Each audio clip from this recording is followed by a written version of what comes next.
Buenas, mi nombre es Bruno Capuano, soy Microsoft MVP en la categoría de inteligencia artificial y trabajo como Innovation Lead para Avanade Canadá. Es un placer ser parte de la NetCoreConf, volver a contactar con mis amigos de España. Hoy estoy viviendo en Canadá desde hace unos 4 años, pero viví mucho tiempo en España y es súper interesante poder estar desde aquí en remoto participando y teniendo la oportunidad de hablar un poco en español.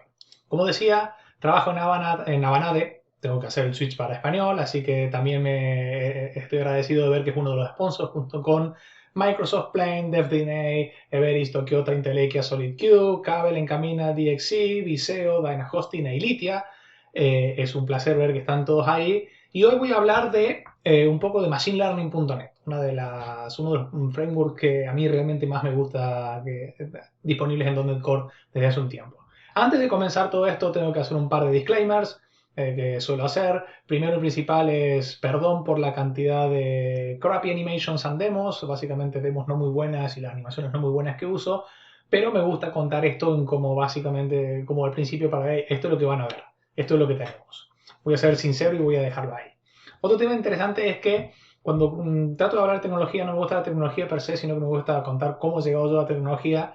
Y cuando llegué a MachineLearning.net y el tema de AI fue básicamente hace unos años, cuando nos mudamos a una casa nueva aquí en Canadá y mis niños tuvieron un gato nuevo. Este es el gato que puede ver ahí, se llama el gato Goku, y uno de los problemas o challenges que tuvimos con Goku fue que durante sus años, y todavía está de cazador, le gusta mucho traer animalitos a la casa. Eso significa que trae ratones vivos y muertos. Cuando trae un ratón vivo o un ratón muerto, jugamos al juego de ¿es una ardilla pequeña o una rata? Que es un juego súper divertido para jugar con tus hijos mientras tu mujer no se dé cuenta porque ella no está muy happy, pero también trae pajaritos y este tipo de cosas. Entonces, no queríamos tener tantos animales muertos dentro de casa o vivos y como tiene una puertita por la que entra y por la que sale, básicamente empezamos a ver cómo podemos hacer como familia para controlar al gatito Goku que no traiga a sus amiguitos. Esto suena muy fácil. Cuando empiezas a buscar en internet cómo se hace este tipo de cosas, lo primero que ves es que lo que tienes que hacer es identificar objetos en una imagen. Esto es una red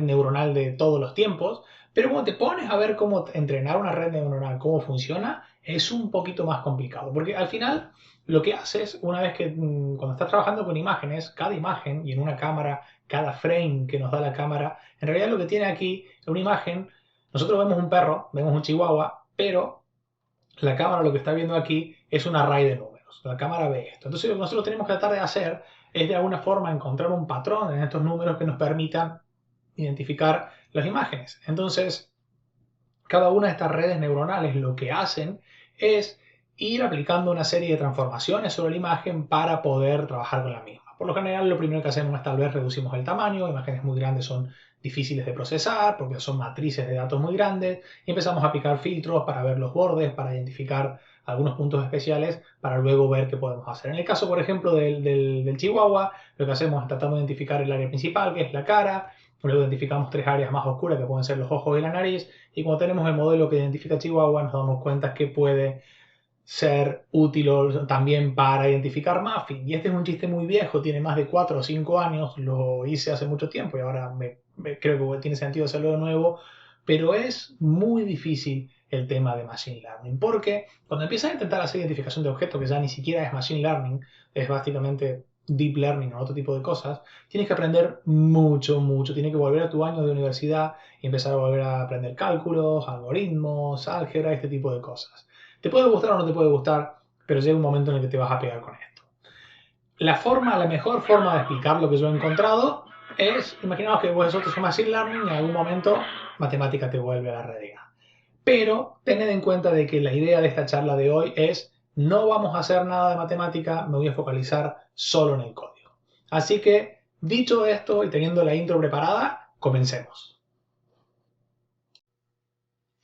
Yo he utilizado bastantes lenguajes de programación, empezando con mis buenos años hace mucho tiempo, con Visual Basic 6, luego mucho C++, pero durante mucho tiempo he sido programador.net. Cuando comencé a dar mis primeros pasos en el mundo de la inteligencia artificial y de Machine Learning, las alternativas que había para hacer Machine Learning y inteligencia artificial eran básicamente o Python, o R, o inclusive MATLAB.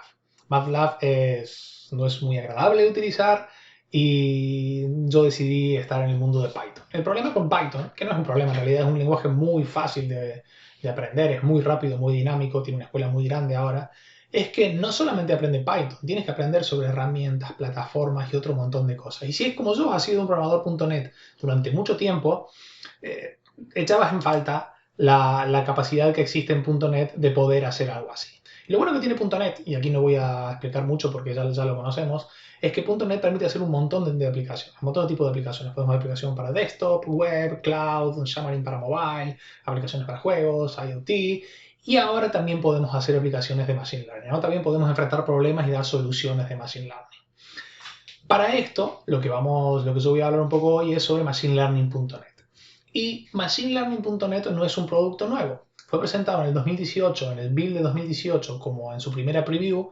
En el build de 2019 fue presentada la versión 1.0. Al día de hoy estamos en la versión 1.4 para 1.5. Y no es un producto que se ha creado de la nada. Internamente Microsoft lo viene utilizando mucho, lo viene utilizando en productos como Bing para hacer predicciones en los ad clicks, en la publicidad, en productos como PowerPoint para hacer en la sección de Design Ideas, o inclusive en Excel cuando vamos a hacer Chart Recommendations, la recomendación de cuando seleccionamos un set de datos y a partir de ese set de datos le decimos a Excel en una tabla que nos diga cuál es la mejor el gráfico para ese dato, hay un modelo creado con Machine Learning.net que analiza datos como cuántos datos tienes, qué tipo de datos son, qué relación entre los datos y te dice para tu tabla lo mejor que podemos usar es un bar chart o un line chart o un gráfico de tortas o lo que sea. Pues un producto que Microsoft utiliza internamente y se ha decidido abrir al mundo para que lo usemos los desarrolladores.net. Una de las cosas interesantes que tiene es que es un framework. Es una serie de herramientas, es un framework y siguiendo las tendencias que Microsoft usa en los últimos años, es completamente open source. Podemos ir a donde buscarlo en GitHub, dejaré todos los enlaces al final, pero tenemos acceso a todo el código fuente. Y podemos contribuir, podemos ver el grupo que hay detrás de MachineLearning.net es muy abierto a cambios, enseña muchas cosas, está siempre, yo recuerdo hace unos años que hubo básicamente un thread en GitHub de casi 2 meses viendo qué nombre se le ponía a una función, si era build, si era fit, si era otro tipo de cosas, porque había diferentes tendencias, está orientado hacia desarrolladores. Y la verdad es que se agradece poder ver todo esto porque se agradece poder ver cómo va evolucionando e inclusive cuando pides algo nuevo, porque cubre muchos casos, pero no todos, el equipo de producto siempre te pregunta ¿para qué pides este caso? ¿Lo vas a usar o no? Y de alguna forma pasas a ser parte de su product backlog. Otro tema interesante es que dentro del mundo de MachineLearning.net hay un segundo repositorio que yo creo que tal vez es el más interesante para los que somos desarrolladores, que es el de los escenarios, que es el de los ejemplos donde podemos ver ejemplos de sentimiento de análisis, clasificación de issues, hacer recomendaciones, predicciones, clustering, de detección de anomalías y otro montón de cosas que están ejemplificadas aquí. Yo le daré un repaso arriba muy rápido luego a este repositorio, pero de nuevo es bueno estar ahí porque está todo el código, está la explicación de cómo funciona el ejemplo, los ejemplos están en C# y F#, no lo he comentado antes, pero MachineLearning.net está escrito en .NET Core, entonces podemos utilizarlo en Windows, Mac, Linux o inclusive en la Raspberry Pi. Si me buscáis veréis cómo he hecho algún par de pruebillas en la Raspberry Pi. No sé por qué, pero ahí está. Pero es interesante ver que lo podemos utilizar ahí y los escenarios están aquí. Y la idea de MachineLearning.net es básicamente, algunas veces cuando hablo de este tema la gente me pregunta, pero ya Microsoft tiene muchas herramientas dentro de Azure con los Community Services, ¿por qué necesitamos esto? ¿Por qué necesitamos tener también MachineLearning.net? Primero y principal, por lo que comenté al principio, mi opinión es, si tú eres un desarrollador.net, esta es una herramienta genial para poder aprender Machine Learning sin tener que aprenderte, yo asumo que ya conoces Visual Studio, que ya conoces .NET Framework, conoces el lenguaje, te ahorras aprender todo ese background, todo ese background de tools, herramientas, etcétera, y te dedicas a aprender Machine Learning. Y otro tema es que con Machine Learning puedes crearte un modelo específico. Por ejemplo, si utilizamos Cognitive Services para analizar, una de las features que tiene Cognitive Services es analizar en el lenguaje el sentimiento de un texto. En este caso, un texto en inglés que dice This is a great vacuum cleaner, cuando lo analizamos con Cognitive Services, es un texto que es positivo, nos da que este texto es 96% positivo porque estamos diciendo que este es una gran aspiradora. Sin embargo, cuando el texto cambia a This vacuum cleaner sucks so much dirt. Creo que es por el suck so much. El sentimiento que se detecta aquí es malo.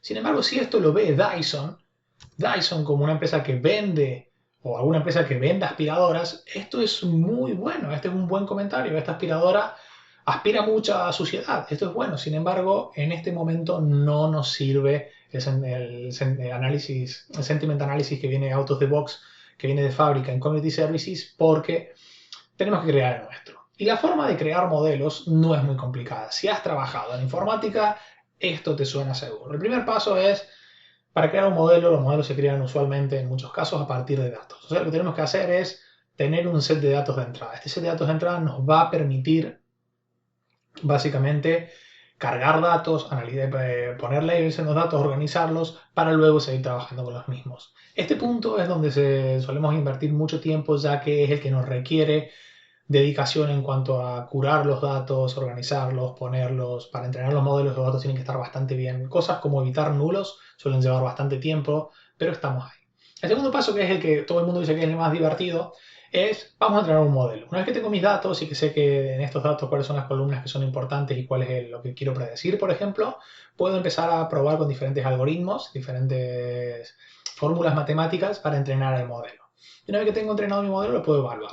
La forma de evaluarlo, que es básicamente para ver que también funciona el modelo, hay diferentes formas de hacer esto. Una de ellas es, con mi set de datos inicial, hago una split, parto este set de datos inicial en 80% y 20%, 75-25, 70-30, lo que yo decida, y entreno mi modelo con el 80% y hago la evaluación con el 20% restante.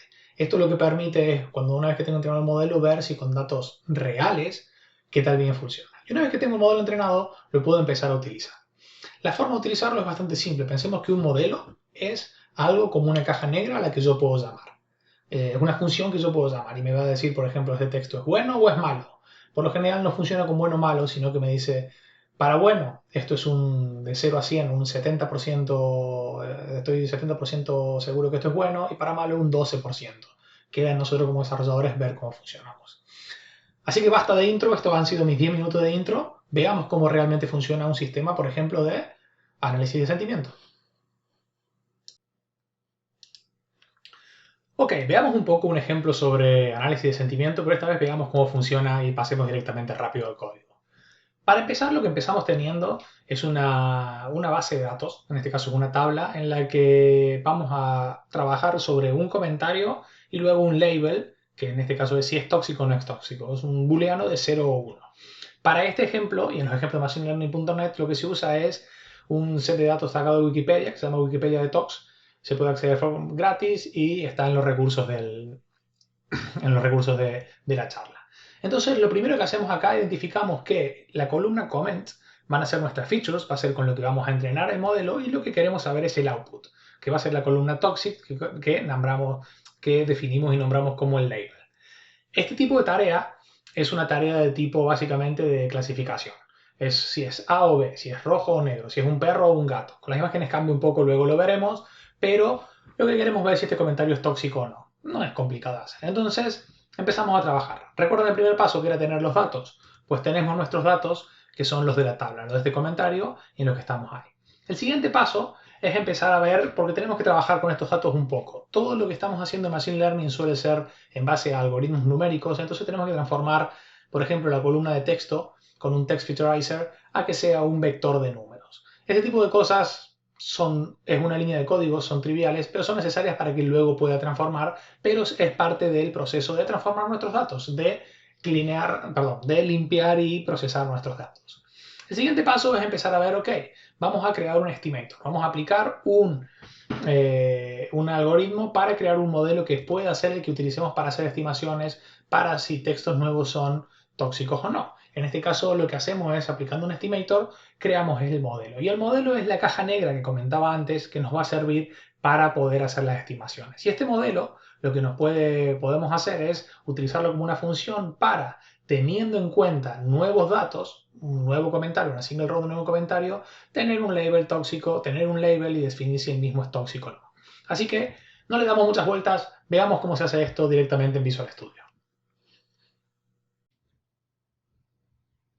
Bueno, y veamos cómo vamos a hacer un poco de código. En este caso lo que tengo es una aplicación de consola, un proyecto en Visual Studio de una aplicación de consola. Esta aplicación está creada con .NET Core 3.1 y voy a utilizar uno de los archivos de Wikipedia con todos los comentarios que hay como fuente de datos para entrenar mi modelo. Es un poco lo que comenté antes, tenemos varias columnas, las que vamos a utilizar son las de label y comentario, acá hay otras que son anecdóticas, para este caso no las vamos a utilizar, pero lo importante es label, donde se dice si el comentario es tóxico o no tóxico, 0.1 y el comentario que es básicamente el texto. Este proyecto está vacío, lo primero que haré, no tengo instalado ningún paquete, voy a instalar los paquetes de Machine Learning. Una vez que busco por paquete de Machine Learning, el primer paquete que instalo es el Microsoft.ml. Hay otros paquetes para trabajar con Onyx, para trabajar con imágenes, etc. En este caso vamos para el principal y lo instalamos. Es bastante simple de instalar, son 2 clics, no voy a instalar nada más, pero una vez que lo tengo puesto ya puedo empezar a trabajar. Si vuelvo a mi código, cerrar esto para que tengamos un par de... Por cierto, son 40.000 líneas la que tiene el archivo. Si vuelvo a mi código, lo primero que tengo que hacer, lo primero que tengo que empezar a trabajar es, tal vez, y en este caso hay varias formas de hacerlo, pero lo que voy a hacer es definir un par de clases que me van a ayudar a trabajar con los datos de entrada y de salida de este modelo. En este caso, tengo una clase que se va a llamar llamada SentimentIssue, que tiene 2 campos, label y text, y que se van a cargar desde la columna 0 y columna 2 del archivo de Wikidetox. Y para el output tengo una clase llamada SentimentPrediction, que tiene una columna que será booleano para ver si la predicción es tóxico o no tóxico, y luego tengo una serie de scores para analizar un poco más de detalle. Una vez que tengo esto, empezamos a ver cuáles son los pasos. Lo primero que tengo que hacer, en este caso trabajando con Machine Learning, es crear un contexto. El contexto es básicamente un pipeline donde lo que empezamos a definir son los pasos que vamos a definir para nuestro proceso de Machine Learning. En este caso será cargar los datos, transformar los datos, crear un modelo y luego la predicción. Generamos un Machine Learning Context. El Machine Learning Context usa un seed que lo usa para un random number para empezar a trabajar. Con un 1 vale, puede ser cualquier número. Esto da para hablar mucho, pero es simplemente tenerlo así. Pero vamos al paso principal, a la carga de datos, al cómo hacemos la carga de datos. No voy a escribir todo el código, lo tengo copiado, es bastante, pero veamos el paso a paso. Lo primero que hago es crear una data view y tengo la opción de cargar mis datos desde un archivo de texto. Acá lo importante es que solamente lo puedo cargar desde un archivo de texto, pero también puedo cargar datos desde una base de datos SQL o desde cualquier tipo de un archivo de texto, de un enumerable, de cualquier tipo de enumerable data source que tengo. O sea que si tengo mis datos en SQL, en Cosmos DB o en algún otro lado, los puedo poner de ahí. En este caso, cargaré mi tag separated value, que lo tengo aquí. Este archivo está definido para ser usado como un archivo en el cual está puesto para que se copie siempre al output directory y una vez que lo tenemos ahí ya lo puedo llegar a cargar. Tengo alguna serie de opciones aquí para ponerlo, como que tenga un header, como que el separator char sea un tab, puedo hacer un par de cosas. En este caso es tan simple como esto y el input que uso, el formato de input que tengo es el del SentimentIssue, que si os acordáis tiene estos 2 campos, label y text, para cargarlo. Luego lo que hago es voy a hacer una split de mis... Cambiamos esto por un bar, así queda mejor. Se puede leer mejor el código. Luego haré una split para tener mis datos de training y de test con un 80-20 sobre el data view inicial. Pero esto es básicamente mi carga de datos. No tengo por qué tener esto así, cargamos los datos. El siguiente elemento que había definido antes es convertir uno de los campos, el campo de label, a un modelo numérico. Lo que haré en este paso es utilizar desde el contexto de Machine Learning un transformador y le voy a decir que tome un input campo, un campo de entrada, perdón, en este caso será text, y cree un campo nuevo llamado features, utilizando un feature text. El feature text lo que se encarga, lo que nos permite, es básicamente transforma una columna de tipo dato texto a un vector de números float que están normalizados para poder ser trabajados. Una vez que tengo esto, este es mi paso de datos, esto sería el paso número 1, tengo que comenzar a trabajar con lo que nosotros entendemos como sería el algoritmo y con el training. Entonces lo que hago aquí, nuevamente son 4 líneas, es genero un trainer a partir del contexto. En este caso va a ser un binary classification, porque lo que quiero tener es básicamente si es tóxico o no tóxico. Es bastante simple, pero tengo otros más para trabajar con detección de anomalías, clustering, component catálogo, etc. En este caso es binary classification, y de la colección de trainers que tengo utilizaré el SDCA. Luego os mostraré por qué. Pero acá también puedo tener otros como por ejemplo el SDCA non-calibrated o el linear SVM, en este caso el SDCA, y en este particular SDCA me pide cuál es la columna label de entrada, se va a llamar label, que es la que tengo definida en mi clase sentiment issue, y la columna de features, que en este caso es features. Agrego este paso al pipeline de entrenamiento y entreno mi modelo. En este preciso instante ya tengo el modelo entrenado. A partir de aquí lo que puedo hacer es empezar a evaluar el modelo. Puedo empezar a ver cómo funciona. Yo tengo un código puesto ya creado acá para empezar a probarlo y veamos un poco cómo funciona el código. Lo primero que hago es creo una set de predicciones. Borremos esto, dejemos el código un poquito más limpio. Creo un predictions a partir del modelo entrenado y puedo empezar a ver métricas. Cuando estemos depurando el código mostraré un poco de cómo son las métricas, que es lo que vemos aquí. Luego tengo también la opción, si quiero, de grabar el modelo. Entrenar el modelo, en este caso es un modelo que se entrena rápido en un ordenador, pero lo ideal es no entrenar el modelo cuando lo vas a utilizar. Si una vez que lo grabas, luego lo puedes cargar y utilizarlo de ahí. Esto nos permite separar el trabajo de, por un lado, las personas que están entrenando modelos se dediquen a esto y nosotros los desarrolladores cargamos un modelo y lo utilizamos. Vamos a comentar esto ya que no lo vamos a utilizar, pero lo que sí podemos hacer que es interesante es crear un engine de predicción y empezar a hacer predicciones. ¿Y cómo hacemos las predicciones? Pues la predicción es una función muy simple, acá la he simplificado para que la pongamos, en la que voy a tomar un texto, con este texto que crearé un issue y con el engine de predicción haré la predicción. Y a partir de esto empezaré a ver si la predicción ha dado un resultado tóxico o no tóxico y también un poco de información al respecto. Los textos que voy a poner son un par relacionados con movies, como I love this movie is stupid, this vacuum que compré en Best Buy es buenísima y esta vacuum sucks so much dirt, para ver qué devuelve. Veamos cómo funciona el paso a paso ya que lo tenemos. Por las dudas, déjenme que pongamos un read, tengo el teclado en el idioma que readline, para por las dudas frenarlo. Veamos cómo funciona un paso a paso en lo que es la depuración.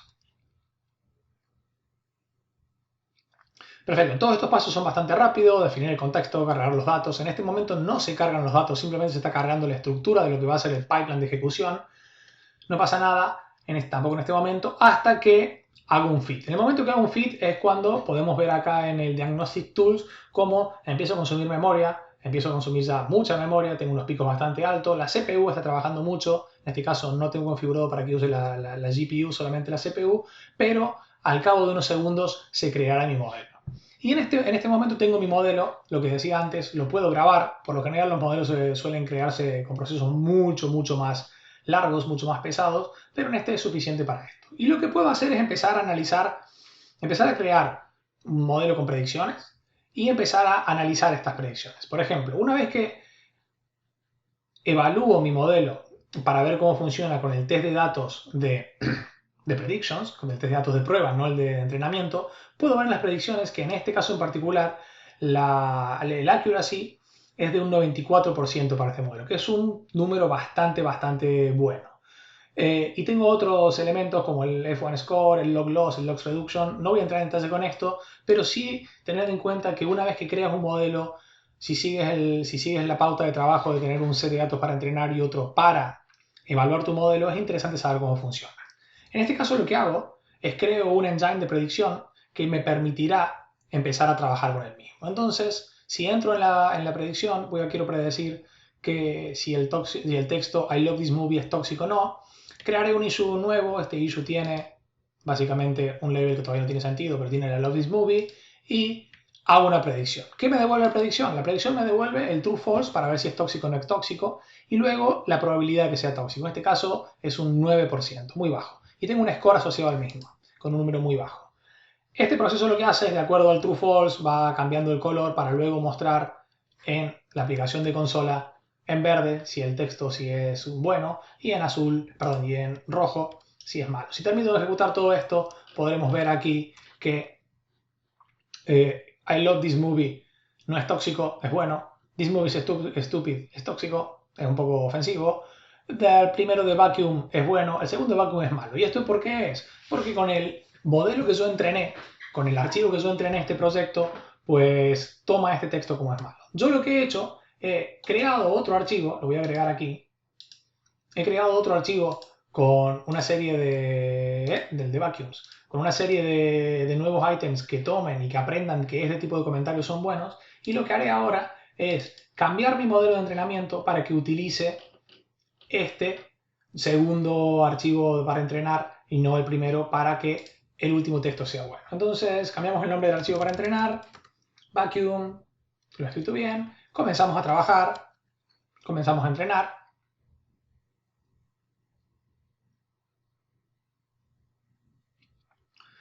Tengo que validar también que no haya cambiado mucho el accuracy. Veamos aquí en las métricas cómo van las métricas de mi proyecto. El accuracy queda en 95%, inclusive ha mejorado un poco. Y cuando ejecuto todo este proceso, vemos que el último elemento ya de Vacuum Saxon Match funciona de la forma que queremos. Este es un modelo al que yo recomendaría en este momento grabar un zip y poder empezar a utilizarlo. ¿Cómo utilizo el modelo? Pues tan simple como mlcontext.model.load y acá le paso el archivo, el stream donde está y ya lo puedo empezar a utilizar y me ahorro todos estos pasos anteriores. Lo interesante de esto, y para terminar, es que hemos entrenado un modelo de Machine Learning con 20 líneas de código para hacer predicciones, para hacer análisis de sentimiento a partir de una base de datos relativamente pequeña que tiene 40.000 registros. En este caso tiene que tener 40.000 registros, pero que es lo suficientemente útil como, por ejemplo, analizar textos en Twitter, en un foro, etcétera, y para aprender de los mismos. Veamos otros ejemplos ahora.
Veamos ahora cómo hacer una detección de anomalías utilizando machinelearning.net, nuevamente en una aplicación de consola.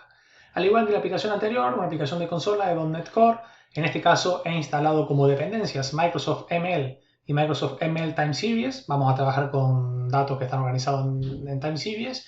Y he agregado el CSV de ventas por mes, donde tenemos meses y product sales, como una referencia, perdón, como un archivo a mi proyecto que se copia al output. Entonces, repetamos el patrón de cargar datos, crear el estimator y hacer las predicciones. Lo primero que hacemos es, como antes, creamos un contexto. Y en este caso es importante tener el contexto y también creo un size, que es el que voy a utilizar luego para analizar el chunk de cómo voy utilizando los datos. Esto lo explicaré luego.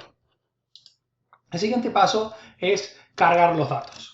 Nuevamente 3-4 líneas para esto. Tengo mis datos. Necesito aquí las clases Product Sales Data para trabajarlos, pero lo voy a cargar desde mi CSV. No las tengo agregadas, las agregaré ahora. Ya las tengo como parte en otro proyecto, las agrego aquí como data y como prediction para tenerlas en mi proyecto. Una vez que están agregadas, lo único que tal vez tenga que hacer es importar el spike detection como un elemento. Una vez que tengo cargado, revisamos esto, es similar al anterior, cargo los datos desde un CSV, desde un archivo, en este caso tengo el header, tengo un separador que es la coma, no es como tabs anterior, y creo un listado y cargo el listado, y creo un data view vacío a partir de un listado con product sales que no tiene datos. En el caso de las anomalías no cargamos los datos del CSV, sino que creamos el modelo a partir de un data view vacío. El segundo paso es crear el estimator y construir el modelo, hacer el build del modelo. Nuevamente, vamos a utilizar un transform de Detect ID Spike, vamos a definir las columnas con las que vamos a trabajar, predictions y numerical sales y las ventas que tenemos, y le vamos a decir que tome como, y acá está una serie de valores a tener en cuenta, vamos a decirle que tome como una anomalía todos aquellos valores cuya confidencia sea 95 o más grande. Yo puedo decir que las anomalías sean todos los valores que salgan un 70% del patrón, un 60% o un 95%, y que el chunk con el que se va analizando, es decir, va a ir analizando datos. Yo acá tengo poquitos datos, tengo 36 datos, y va a analizar datos en una cuarta parte. Cada 9 registros, el número 9 será el set de datos que va a tomar como para identificar un patrón e ir viendo las anomalías. Y a partir de aquí lo que hago es transformo el modelo.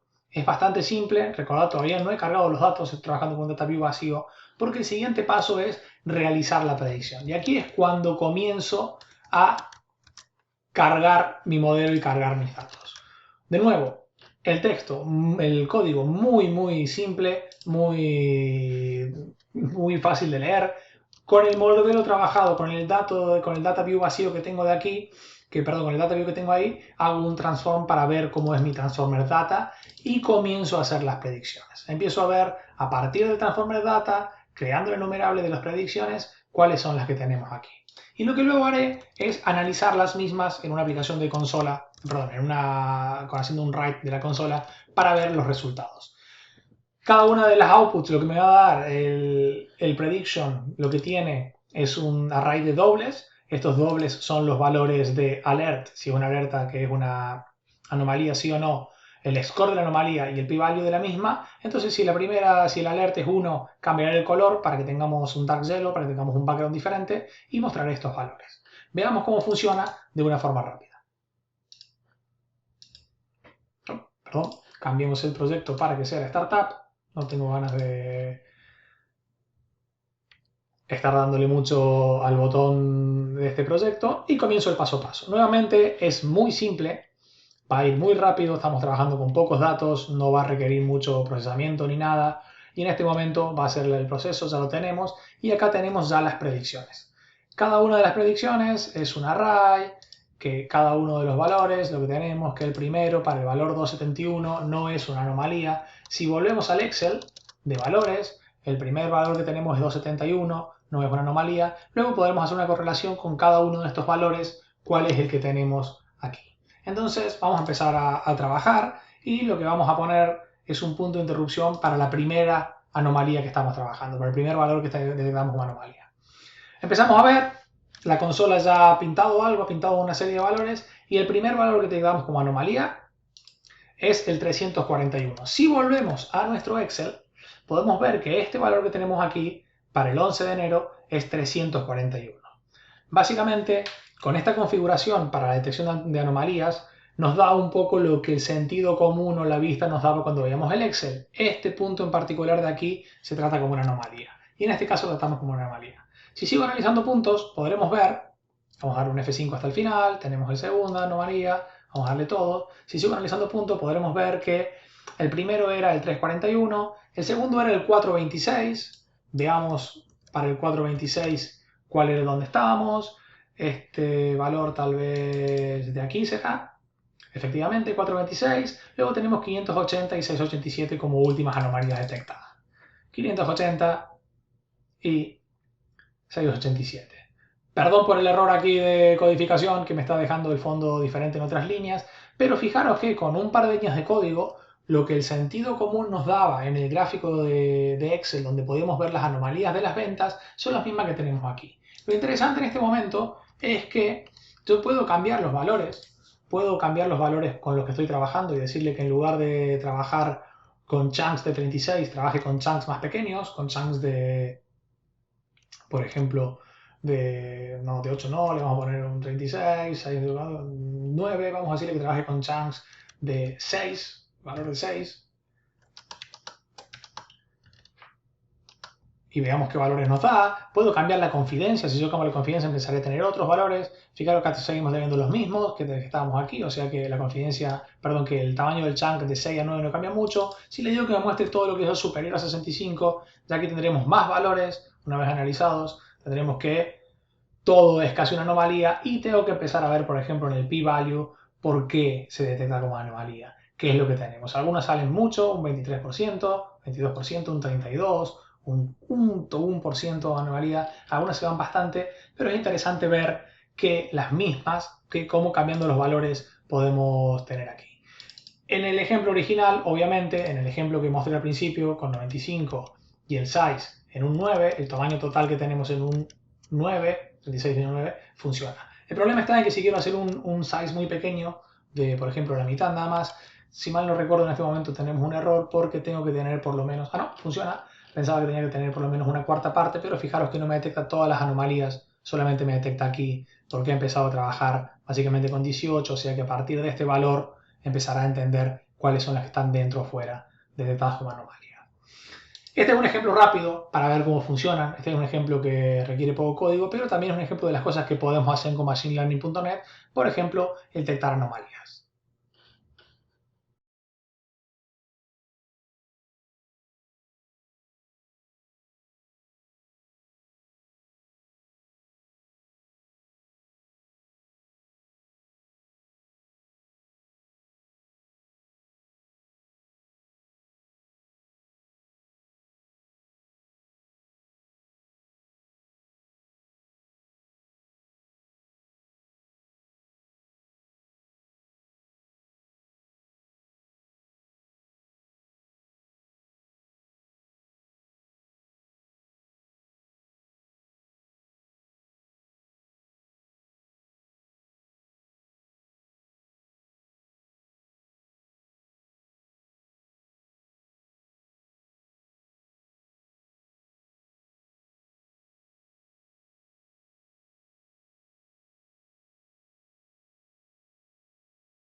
Pues bien, hasta ahora hemos visto varios escenarios, varios ejemplos de cómo podemos utilizar machinelearning.net y hemos visto que el ABC que podemos encontrar siempre es datos, build del modelo y utilización del modelo.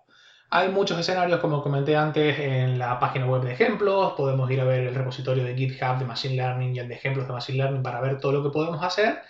Y hay escenarios para entornos donde queremos hacer supervised training, donde tenemos labels, donde tenemos datos que están etiquetados, o un supervised training donde tenemos datos en bulk y queremos hacer clustering o cosas por el estilo, como lo que vimos en la detección de anomalías. Y de nuevo, y soy muy pesado en esto, lo importante aquí es trabajar con los datos, seleccionar el algoritmo con el que vamos a crear el modelo, el trainer, y empezar a utilizar el modelo.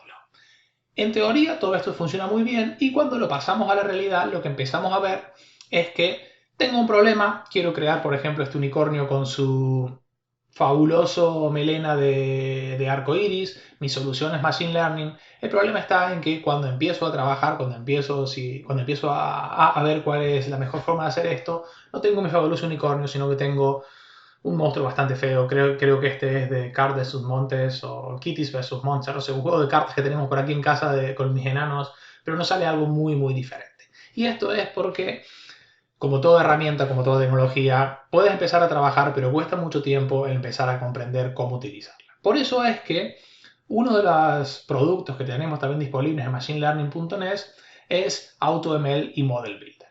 ¿Y qué es AutoML y Model Builder? Básicamente son una serie de herramientas que podemos pensar que están arriba de Machine Learning que nos permiten acelerar el desarrollo de soluciones con Machine Learning.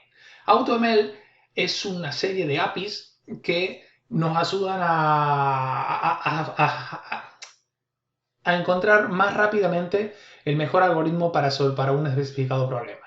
Y no tenemos que tener toda esta experiencia para construir, entrenar, etc. AutoML nos permite hacer así. Nos permite de una forma rápida ver para este tipo de escenario que tienes con estos datos, tal vez tus top 3, tus mejores 3 algoritmos para probar son este y este. Model Builder es una interfaz visual on top of AutoML que podemos utilizar para esto. Obviamente, esto es una abstracción arriba de Machine Learning, esto significa que no necesitamos más Data Scientists, pero nos evitamos el típico caso que es cuando empezamos a controlar y a jugar con los parámetros mientras vamos trabajando, pues quedamos hechos un desastre. No sé cuántos de vosotros habéis trabajado con estas cortinas, pero son un infierno. Y para completar, para ejemplificar cómo hacemos esto, veamos cómo funciona en un escenario muy simple. En el básicamente yo me quiero tomar un taxi que me lleve desde mi ciudad, en la que estoy viviendo ahora, que se llama Burlington, a Toronto. ¿Cómo puedo utilizar AutoML para hacer esto? Si quiero crear, por ejemplo, tengo un histórico de datos que tienen pasajes de taxis, que tienen viajes de taxis con precio, cantidad de pasajeros, el tiempo, la distancia, etcétera. ¿Cómo podría hacer yo? ¿Cómo podría hacer esto? Bueno, la forma en la que básicamente trabajamos hoy en día es, tengo todas estas features. Tengo la distancia, el tiempo del viaje, el tipo de carro, el tipo de auto, de coche, depende de dónde seáis, la cantidad de pasajeros, el tiempo del día, etcétera. Tengo una serie de algoritmos con los que puedo trabajar y tengo parámetros para cada uno de estos algoritmos. Recordad que, por ejemplo, en el escenario de detección de anomalías, uno de los parámetros que tenía era el chunk en el que quería trabajar, cuántos registros quería tener y, por ejemplo, el porcentaje a partir del cual se detectaba una anomalía de entre 0 y 100.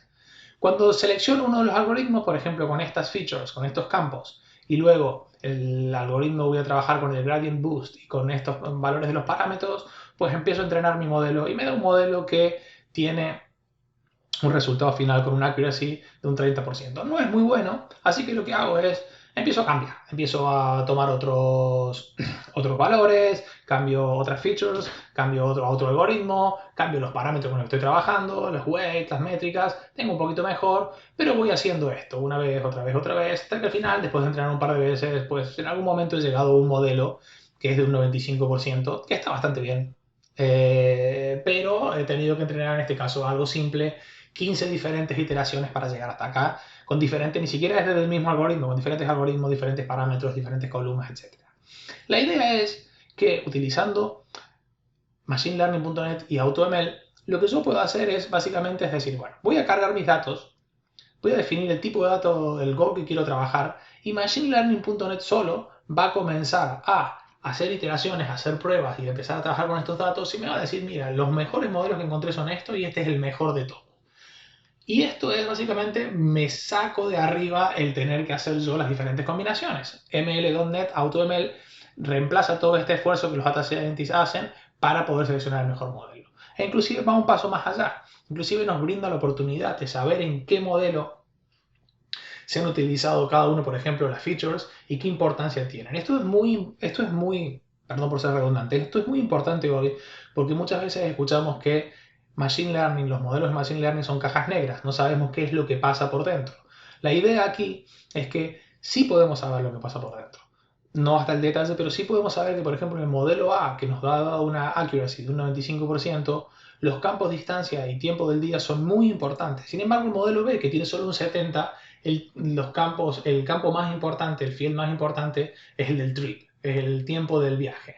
Entonces, con esto podemos empezar a entender cómo funciona cada uno de estos modelos y que es así. Si yo tengo un modelo que tiene una accuracy muy, muy alta, pero que la feature más importante, por ejemplo, es la cantidad de pasajeros, pues tal vez no tenga mucho sentido porque en un viaje en taxi me da igual si viaja una o cinco personas. O sí, si en donde estoy trabajando es en una empresa de taxis que hace descuento por cantidad de pasajeros, tal vez un modelo que tenga en cuenta la cantidad de pasajeros sea bueno para ver. Entonces, esto es un tema muy importante, sí que se escapa un poco de lo que estábamos viendo, pero el tema de entender cómo funciona es algo genial. Veamos cómo funciona AutoML. Y tenemos dos formas de verlo. Voy a explicar primero una, simplemente con un slide, que veamos el código, que veamos cómo se cargan los datos, y luego haremos otra demo un poquito más complicada. ¿Cómo hacemos la carga de datos? ¿Qué es lo que tenemos que hacer aquí? Pues lo primero que hacemos es cargar datos, por ejemplo, de un text file. Esto ya lo hemos visto en los ejemplos anteriores. Podemos cargar de un SQL, podemos cargar de una base de datos cualquiera, de cualquier innumerable colección que tengamos en C#. En este caso podemos cargar de aquí. Y cargamos, en este caso no tenemos un archivo de texto y luego le hacemos una spec, sino que tenemos dos para training y para test. Luego lo que podemos hacer, hay una serie de, si trabajas en C#, hay una serie de clases que están en los repos de Machine Learning que tienen, por ejemplo, para ayudarnos a hacer un preview de los datos, para hacer todo este tipo de cosas. Podemos mostrar estos datos para ver que vamos bien.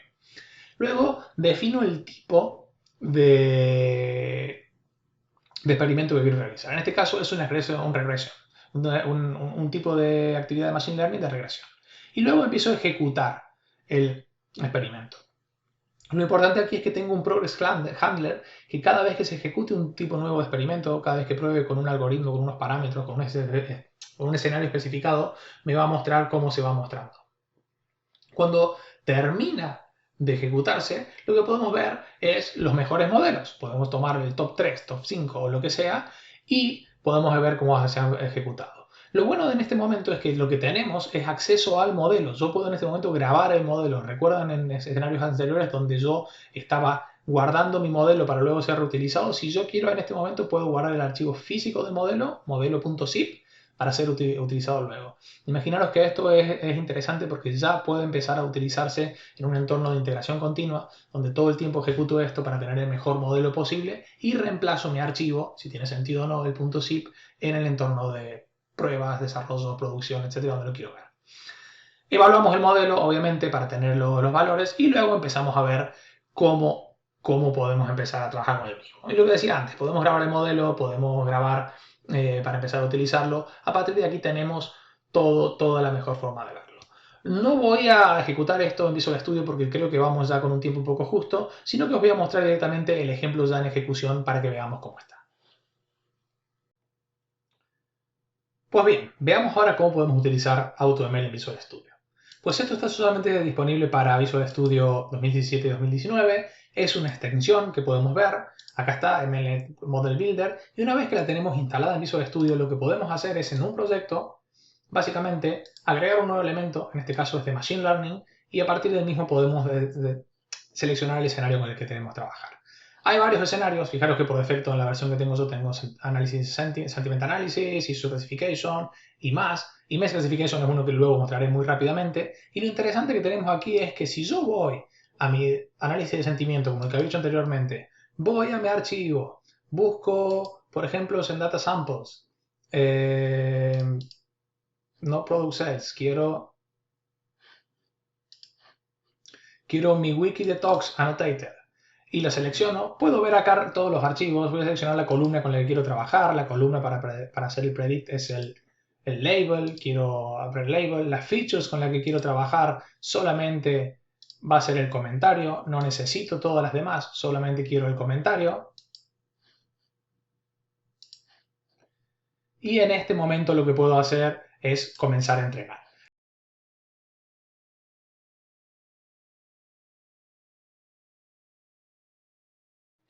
Y aquí podemos ver cómo ha terminado el proceso. El mejor modelo que ha encontrado, el mejor algoritmo que ha encontrado es el de LPFG, Logistic Regression Binary, con un 95% de accuracy. Los demás están disponibles y podemos ver todos los que ha probado durante estos 10 minutos para ver todo lo que tenemos acá. El siguiente paso es bastante simple, que es el evaluar. Yo puedo hacer una predicción acá a partir de un texto para ver si es tóxico o no. Me pone uno aquí, perdón por el ejemplo que pone, lo tomo de los que estamos aquí, pero tenemos todos los detalles y lo interesante es que en este momento, además de hacer la producción, puedo, si quiero, agregar los proyectos con código a mi solución. Entonces, en este caso podemos ver aquí que tengo dos nuevos proyectos agregados a mi solución. Acaba de aparecer el update del paquete, luego lo actualizamos. Acaba de aparecer, podemos agregar a mi solución, que es básicamente la consola de utilización y la consola de generación del paquete. Como vimos, es muy simple de utilizar. La idea es que aquí ya tengo todo. En este tengo el input y el output con las columnas que tengo de input, las columnas que tengo de output. Es muy similar al ejemplo que hicimos al principio. Cuando alguien me preguntaba cómo selecciono yo el modelo, cómo selecciono el trainer, pues mira, Machine Learning AutoML me lo da. Acá tenemos un ejemplo de cómo cargar el modelo generado, el model.zip, para hacer una predicción y utilizarla. Y en este lo que tenemos, este otro proyecto lo que tiene es básicamente cómo crear el modelo para hacer la predicción. AutoML nos ayuda en este tipo de cosas. Y estamos llegando al final. Recuerda que todo esto empezó con mi idea de poder traquear mi gato. Aquí podéis ver un feed en vivo que tenemos del track del gato para ver cuándo come y cuándo no. Por ahora lo que he hecho utilizando machinelearning.net también, además de otras cosas, y entrenando un modelo con AutoML para detectar imágenes, es, hey, cuando hay un gato se detecta. Así que estamos todos felices. Os recomiendo ampliamente revisar cada uno de estos recursos, ir a dot.net/ml, mirar los ejemplos, ver todo lo que hay ahí. MachineLearning.net es una gran plataforma para trabajar, hay mucha documentación. Acaba de salir la versión 1.5, justo hoy que estoy grabando el video no me da tiempo a grabar los nuevos, actualizaré los ejemplos en línea para esto. Y como siempre, agradecer a los sponsors, a todos los que han hecho posible que hagamos este evento. Mi nombre es Bruno Capuano, me pueden encontrar en mi blog en elbruno.com, me pueden encontrar en Twitter en @elbruno. Ha sido un placer y nos vemos en la próxima.